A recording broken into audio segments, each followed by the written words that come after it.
Toronto Reuters Bombardier Inc BBDb.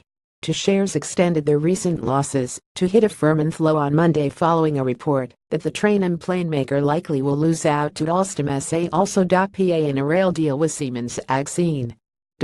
The Canadian train maker had been reported this summer to be in the final stages of talks with Siemens to combine their rail operations, a deal that would have given Bombardier added heft to compete with China CRRC Corporation Limited 601,766.ss.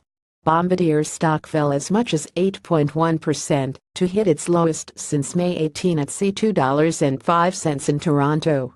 Sources have told Reuters that Siemens-alstom is more financially stable than Bombardier, and that the Canadian company also would have wanted to have control over a transportation joint venture, which Siemens was reluctant to cede.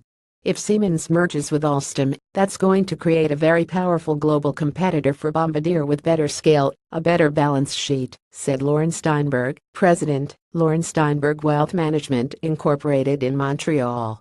It throws into question the viability of the transportation division with Bombardier, which has historically suffered from low margins to begin with, Steinberg added.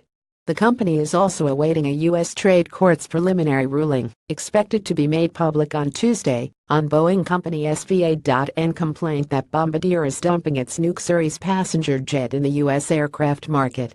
Reporting by Salarina Ho and Virgil Smith, editing by Chizu Namiyama and Meredith Mazzilli. Standards Thomson Reuters Trust Principles.